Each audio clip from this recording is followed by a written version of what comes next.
जय श्री राम के नारे लग रहे हैं और लोगों के घरों पर तोड़फोड़ चल रही है। साफ विजुअल से दुकानें तोड़फोड़ की जा रही है। वो खुद पलायन नहीं कर रहे हैं, उनको मजबूर किया गया। एक बाकायदा पोस्टर लगाया गया भारत है कि जहां पर मुसलमानों के साथ ही जुल्म किया जाता है, मुसलमानों के साथ ही अत्याचार होता है, मुसलमानों की दुकानें जलाई जाती हैं, मुसलमानों की दुकानें खाली कराई जाती हैं, उनको पलायन करने पर मजबूर किया जाता है। आज हजारों लोग पुरोला घाटी से लोग पलायन कर रहे हैं। जय श्री राम के नारे लगाना, मुस्लिम समुदाय के लोगों को मारना, पीटना, उनकी लिंचिंग करना, दौरे तबाही है और शीशे की अदालत में पत्थर की गवाही है। आज बिल्कुल ऐसा महसूस हो रहा है कि हम सियासी यतीम हैं कि हमारे लिए कोई आवाज नहीं उठाने को तैयार। मारपीट होती है चैनलों के अंदर, वहाँ पे नौबत यह आती है कि एक दूसरे के ऊपर चप्पल और जूते बरसते हैं। फिर ऐसे बाबाओं के कहने पर चलेगा कि बाबा कहेंगे, भड़काएंगे और ऐसे बाबाओं की गिरफ्तारी नहीं होती है। ये धीरेन्द्र शास्त्री हैं। देखिए, इस तरीके के ढोंगी बाबा हर रोज मार्केट में आते हैं और अलग अलग नामों से, अलग अलग वेशभूषा पहन करके,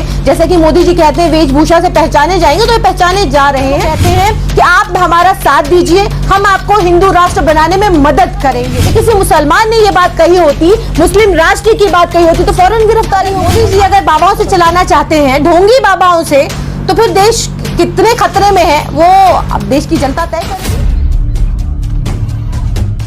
जुल्म के नंगे जिस्म पर कानून का दिखावा है। देखिए, उत्तर काशी के पुरोला में जो हुआ वो बहुत अफसोसजनक है, क्योंकि जिस तरीके से वहां से लगातार लोग पलायन कर रहे हैं, क्योंकि मुस्लिम व्यापारी जो सालों से, कई साल से, 30, 40, 50 सालों से वहां पर रह रहे थे, सभी लोग पलायन करने पर मजबूर, उनको किया गया। वो खुद पलायन नहीं कर रहे हैं, उनको मजबूर किया गया। एक बाकायदा पोस्टर लगाया गया जिसके अंदर उनको अल्टीमेटम दिया गया कि आप 15 जून तक आप घाटी खाली कर दें, वरना जो होगा उसका अंजाम भुगतने के लिए तैयार हो जाएं।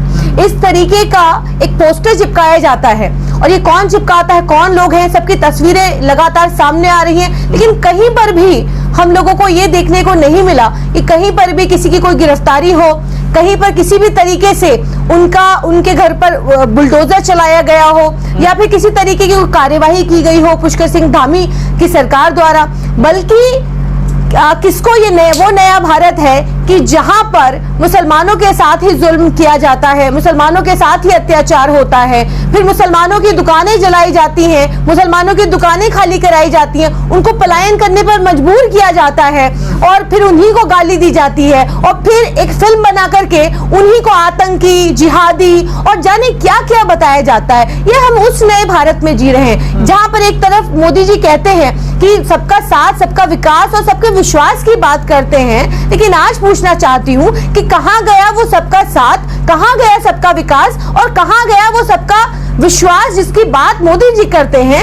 आज हजारों लोग पुरोला घाटी से लोग पलायन कर रहे हैं। वहां लगातार जिस तरीके का माहौल है, जय श्री राम के नारे लग रहे हैं और लोगों के घरों पर तोड़फोड़ चल रही है। साफ विजुअल से दुकानें तोड़फोड़ की जा रही हैं। वहां से ऐसे विजुअल्स भी सामने आए हैं जहां पर हम देख रहे हैं कि लोग अपनी दुकानों को, जो कई सालों से, बरसों से वहां पर रह रहे थे, वहां पर दुकानें, व्यापारी हैं वहां पर दुकानें चला रहे थे, कपड़ा व्यापारी, कई तरीके के व्यापार हैं उनके, उसको हमने देखा है कि तहस नहस करते हुआ एक दल है जिसकी तस्वीरें सामने आ रही है। एक ही दल से है, वो भाजपा के सपोर्टर्स हैं, और ये किसके संरक्षण से हो रहा है ये सब हम जानते हैं। आज बिल्कुल ऐसा मुझे महसूस हो रहा है कि ये महसूस होता है कि दौरे तबाही है और शीशे की अदालत में पत्थर की गवाही है। आज बिल्कुल ऐसा महसूस हो रहा है कि हम सियासी यतीम हैं कि हमारे लिए कोई आवाज नहीं उठाने को तैयार है। वहां पर जो हो रहा है, हजारों लोग जिस तरीके से वहां पे पलायन करने पर मजबूर हैं, उनको मजबूर किया जा रहा है।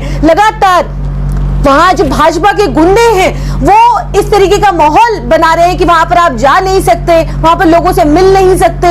लगातार मैं इस बात की गवाही देती हूँ कि मैं इस बात को लगातार कह रही हूँ कि मैं वहां पर अपने एक डेलीगेशन लेके जाना चाहती हूँ, और लोग वहां मुझे कह रहे हैं कि आप अभी वहां पर मत जाइए क्योंकि माहौल खराब है।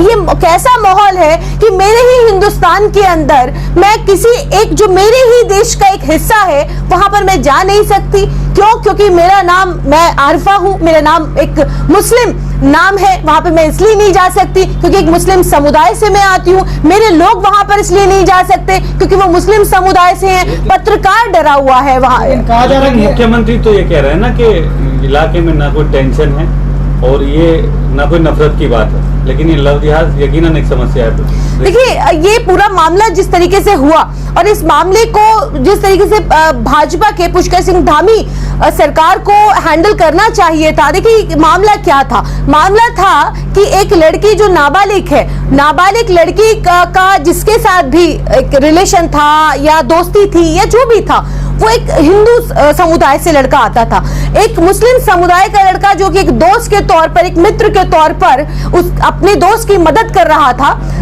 क्योंकि वो जो एक हिंदू समुदाय से लड़का था, लड़की भी हिंदू समुदाय से थी। इसको एंगल जो दिया गया वो एंगल लव जिहाद का एंगल दिया गया। फिर दोनों लड़कों की अरेस्टिंग हो जाती है, गिरफ्तारी हो जाती है।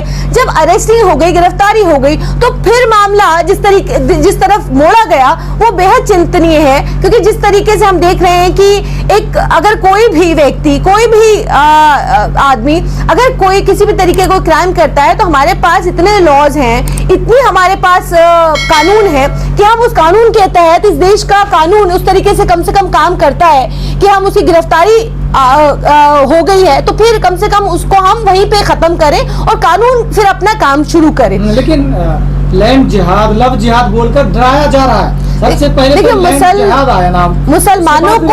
मुसलमानों को तो हर तरीके से डराया और धमकाया जाता है, क्योंकि अगर वो इस देश के अंदर रह रहे हैं तो आप देखिए कि आप सोशल मीडिया खोल के देखिए कि आज ही मैं देख रही थी कि ट्विटर के जो सीईओ हैं, आज वो कहते हैं कि देखिए, मुझे तो किसानों के जो प्रोटेस्ट के टाइम पे मुझे ये कहा गया, मुझे धमकाया गया, मुझे धमकियां मिली, उसको किसानों के जो प्रोटेस्ट के जो हैशटैग्स थे उसको नहीं चलाने के लिए कहा गया। मुझे जब आप ये सोचिए कि विदेशी कंपनियों के सीईओ को धमकी मिलती है, तो फिर आप ये कैसे सोच सकते हैं कि विदेशी कंपनियों के सीईओ जब ये इस बात की पुष्टि अब कर रहे हैं तो इस देश की मीडिया का क्या हाल है? आप बखूबी समझ सकते हैं कि इस देश की मीडिया किसके लिए, किसके कहने पर काम कर रही है। और जहां तक पुष्कर सिंह धामी का सवाल है कि वो कहते हैं कहीं सब कुछ ठीक है, तो देखिए, वो तो मोदी जी भी कहते हैं कि देश के अंदर सब चंगासी कौन कहता है? देखिए, देश के अंदर अच्छे दिन आने थे, अच्छे दिन तो नहीं आए, लेकिन मोदी जी कहते हैं सब कुछ चंगासी। तो देखिए, आज आपको लगता है कि देश के अंदर सब ठीक है,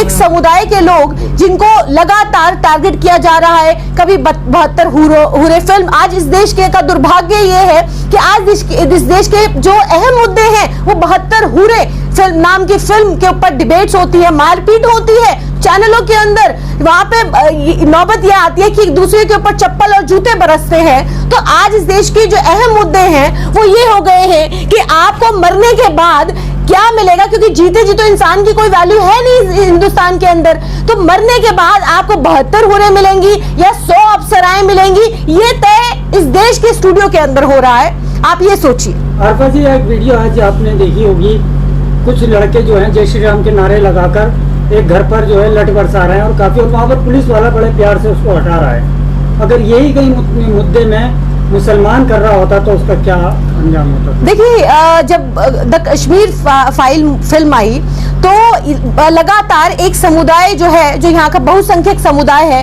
वो लगातार चीख कर, चिल्ला कर इस बात को कह रहा था कि कश्मीरी पंडितों के साथ जो हुआ, जो नरसंहार हुआ, वो गलत हुआ। बिल्कुल हम मानते हैं कि गलत हुआ, नहीं होना चाहिए था। किसी भी समुदाय के साथ जो भी हुआ आज तक वो गलत हुआ, नहीं होना चाहिए और कभी भी नहीं होना चाहिए। लेकिन ये कहाँ तक ठीक है कि एक समुदाय के साथ अगर होता है, जो बहुसंख्यक समुदाय है, उसके साथ अगर कुछ अगर होता है तो वो आप उनको आतंकवादी की श्रेणी में ले आते हैं कि जो करने वाला है वो आतंकवादी है, वो जिहादी है। लेकिन वहीं पर अगर बहुसंख्यक समुदाय से अगर कोई व्यक्ति किसी माइनॉरिटी अल्पसंख्यक समुदाय के साथ इसी तरीके का व्यवहार करता है तो आप अपने आप को सनातन धर्म से जोड़ देते हैं कि हम सनातनी हैं।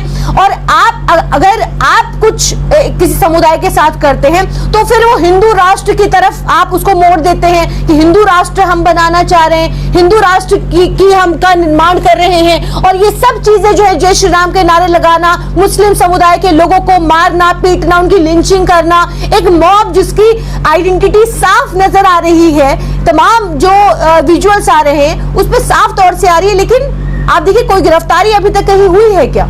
साक्षी मामले में जब साक्षी का मामला हुआ था, साहिल और साक्षी का, तो बाबा बागेश्वर धाम का जो एक स्टेटमेंट है कि जो लव जिहाद मुसलमान फैला रहे और हिंदू बेटियां सुरक्षित नहीं है, जब से ये मामला तूल पकड़ा हुआ है, जो आज उत्तराखंड में जो पलायन करने पे मुसलमान मजबूर है।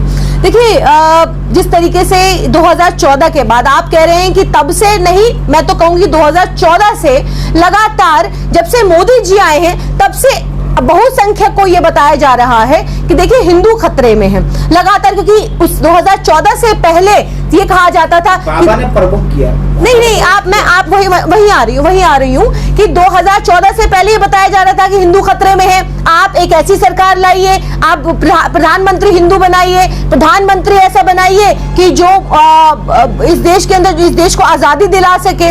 तो 2014 से पहले भी खतरे में थे और 2014 के बाद भी गृह मंत्री आपका, रक्षा मंत्री आपका, प्रधानमंत्री आपका, गृह मंत्री आपका, कानून मंत्री आपका, और फिर भी बहुसंख्यक जो है वो बहुसंख्यक की जो बेटियां हैं, जहां पर प्रधानमंत्री ही कहते हैं बेटी बचाओ और बेटी पटाओ, तो बेटी किससे बचानी है और बेटी किसको पटानी है? तो अभी भाजपा के सारे जितने भी नजर आ रहे हैं सारे भाजपा के ही नजर आ रहे हैं। बाबा जी का, बाबा बागेश्वर धाम धीरेन्द्र शास्त्री का प्रवोक करने के बाद ही ये मामला तूल पकड़ा है उत्तराखंड। देखिए पलायन करने पे देखिए जो ये धीरेन्द्र शास्त्री हैं, देखिए इस तरीके के ढोंगी बाबा हर रोज मार्केट में आते हैं और अलग अलग नामों से, अलग अलग वेशभूषा पहन करके, जैसे कि मोदी जी कहते हैं वेशभूषा से पहचाने जाएंगे, तो ये पहचाने जा रहे हैं। देखिए बागेश्वर धाम जैसे और भी कई बाबा इसी देश के अंदर, देखिए बाबा राम रहीम, देखिए इनके आने से शहर के शहर तबाह हो रहे हैं, बर्बाद हो रहे हैं। वही मैं कह रही हूँ कि इस तरीके के बाबा सिर्फ और सिर्फ लोगों आज क्या काम कर रहे हैं, सिर्फ एक सांप्रदायिक माहौल, एक तनाव का माहौल बनाने की कोशिश कर रहे हैं, जिसके अंदर वो सिर्फ हिंदू राष्ट्र की बात करते हैं। वो कहते हैं कि आप हमारा साथ दीजिए, हम आपको हिंदू राष्ट्र बनाने में मदद करेंगे। तो मैं पूछना चाहती हूँ कि क्या ये देश जो है इस संविधान से चलेगा, कानून से चलेगा, या फिर ऐसे बाबाओं के कहने पर चलेगा कि बाबा कहेंगे भड़काएंगे और ऐसे बाबाओं की गिरफ्तारी नहीं होती है? लोग इस देश के अंदर, अगर ये जो धीरेन्द्र शास्त्री जैसे बाबा, अगर कहीं किसी मुल्ला ने या किसी मुसलमान ने ये बात कही होती, मुस्लिम राष्ट्र की बात कही होती, तो फौरन गिरफ्तारी हो गई होती। अभी पीछे आपने देखा भी होगा, बाबा को तो ट्रेन हादसे का भी ज्ञान था। वही मैं कह रही हूँ कि बालासोर की जो घटना हुई, वो कहते हैं कि मुझे पहले से ही ज्ञान था। तो देखिए इस तरीके के जो ढोंगी बाबा हैं, आपने क्यों इतने हजारों लोगों को मरने के लिए छोड़ दिया? लेकिन कहीं ना कहीं जिम्मेदार तो मानती है ना बाबा धीरेन्द्र शास्त्री, जिस तरीके का सेंसिटिव मामला अभी उत्तरकाशी में हुआ है, मुसलमान पलायन कर रहे हैं वहाँ पर, बाबा के इस बयान से बाबा से पूछताछ होनी चाहिए कि नहीं चाहिए? बाबा को से गाँव बयानबाजी वाला केस तो उन पे लगता होगा, मतलब लगना चाहिए, जैसे हालात हैं जो पैदा कर दिए उनके बयानबाजी से, जैसे कि दिल्ली दंगों के मामले में हुआ था, जरा सी भाषणबाजी के मामले में आज एक 1000 दिन हो गए लोगों को जेल में। आप लीगल मामले कैसे देखते हैं? देखिए जिस तरीके से उन्होंने पहली बार हिंदू राष्ट्र की बात की थी, गिरफ्तारी तो तभी होनी चाहिए थी कि देश का अमन, शांति और एक सांप्रदायिक माहौल बनाने के जुर्म में उनकी पहली गिरफ्तारी होनी चाहिए थी। लेकिन देखिए इस देश के अंदर कानून जो है, वो कानून किस तरीके से और किसके इशारे पर काम कर रहा है हम सब जानते हैं कि आज भाजपा का कोई इस तरीके का माहौल जो नफरत परोसने का काम करता है, वो अगर भाजपा से है तो फिर जाहिर है गिरफ्तारी नहीं होती है, क्योंकि कानून इस देश के अंदर दो चल रहे हैं। एक मुस्लिम समुदाय के लोगों के लिए अलग कानून है और भाजपा के गुंडों के लिए अलग कानून है। मैं तो गुंडा कहूंगी ऐसे लोगों को, क्योंकि ऐसे लोग सिर्फ और सिर्फ देश में जब तनाव पैदा करते हैं, तो जाहिर सी बात है जो बागेश्वर धाम हो या कोई बाबा राम रहीम हो या कोई भी इस तरीके के जो अपने आप को संत और अपने आप को बाबा कहते हैं, तो जाहिर सी बात है नाम और भूल रही हैं बाबा रामदेव। देखिए इस तरीके के 2014 में बाबा रामदेव मदद करते हैं भाजपा की, 30 रुपए लीटर पेट्रोल बिकवाने की बात वो कर देते हैं। अब ये हिंदू राष्ट्र की बात कर रहे हैं बाबा बागेश्वर, तो 2024 में ये मदद करने वाले हैं। देखिए ये सारे बाबा समय समय पर जब चुनाव आते हैं तो एक्टिव हो जाते हैं, इनको काम दे दिया जाता है, फिर उसके बाद ये शांति पकड़ लेते हैं। और अभी इसी तरीके के बाबा ही नहीं, अभी और तमाम लोगों को काम मिले हुए हैं। मान लिया जाए कि देश बाबाओं से चलेगा, हम तो देश संविधान से चलाना चाहते हैं। अगर मोदी जी अगर बाबाओं से चलाना चाहते हैं, ढोंगी बाबाओं से, तो फिर देश कितने खतरे में है वो अब देश की जनता तय करेगी।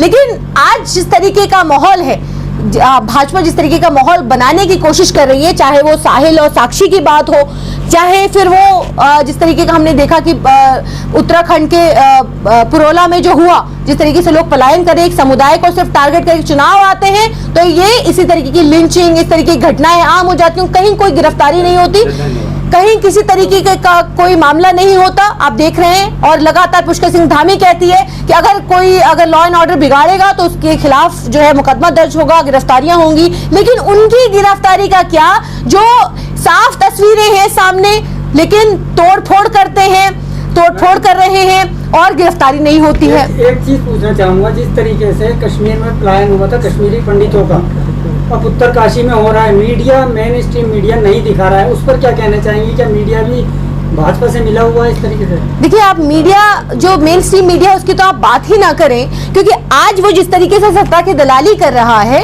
और बड़े अफसोस के साथ इस बात को कह रही हूँ कि लोकतंत्र का एक पिलर तो धराशायी पूरी तरीके से हो चुका है। क्योंकि अब हालात ये हैं कि जब यही लोग, कश्मीर फाइल पर घड़ियाली आंसू बहाने वाले लोग, जो कहते थे कि कश्मीरी पंडितों के पलायन से जो है वो मुसलमानों को फर्क नहीं पड़ता और इसी देश का हिस्सा था कश्मीर, और आपने आवाज नहीं उठाई, आप कहाँ थे?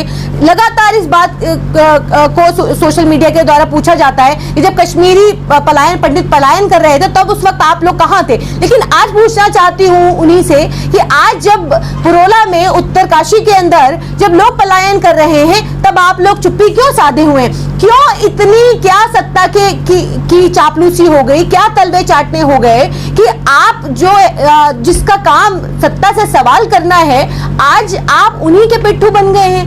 तो देखिए, आज अगर हम उन लोगों से उम्मीद करते हैं कि आज वो सत्ता के खिलाफ जाकर के उसके विरोध में कोई बात लिखेंगे, रूबिका लियाकत जिस तरीके से ट्रेन हादसा हुआ, फर्जी खबर चलाई और वो निकाल दी गई, या जो भी उसके पीछे वजह रही, लेकिन जो सामने जो खबर आई सोशल मीडिया के द्वारा, वो यही खबर आई।